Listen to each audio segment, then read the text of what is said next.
নমস্কার বন্ধুরা, আমি রিঙ্কি আর আপনারা দেখছেন রেসিপিস কুইন রিঙ্কি। আজ বহুদিন পর ভিডিও বানালাম। আজ বানাবো ঘরে পাতা টক দই।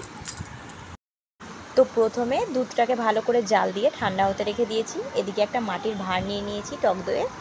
এবার একটা পাত্রে টক দইটা ভালো করে ফেটিয়ে নেব। টক দইটা ভালো করে ফেটাতে হবে যাতে কোনো দানা না থেকে যায়।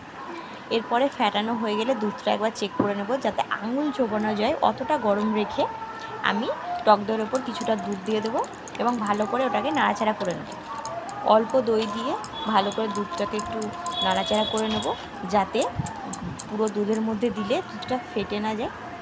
এবার আমি নাড়াচাড়া করা হয়ে গেলে এবার আমি ওই দুধের মধ্যে দইয়ের মিশ্রণটা ঢেলে দেবো।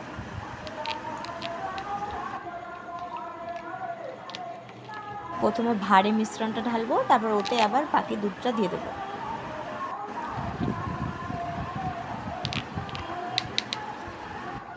দেওয়া হয়ে গেলে ভালো করে আবার আমি নাড়াচাড়া করে নেব।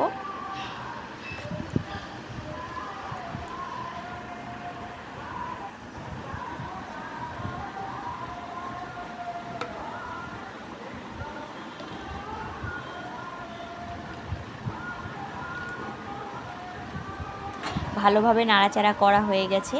এবার আমি একটা খবরের কাগজ দিয়ে গার্ডার দিয়ে ভালো করে ওটাকে আটকে দেব যাতে কোনো হাওয়া না বেরোতে পারে। এবার আমি ভাতটাকে একটা চালের ড্রামের মধ্যে ভরে দেব, কারণ চালের ড্রামে সবথেকে বেশি গরম থাকে। গোটা রাত আমি ওখানে রেখে তারপর আমি 2 ঘন্টার মতো ফ্রিজে রাখবো। তারপর ফ্রিজ থেকে বের করে দেখুন কত সুন্দর দইটা বসে গেছে। একটু আমি কেটেও দেখাবো কেমন দইটা বসেছে।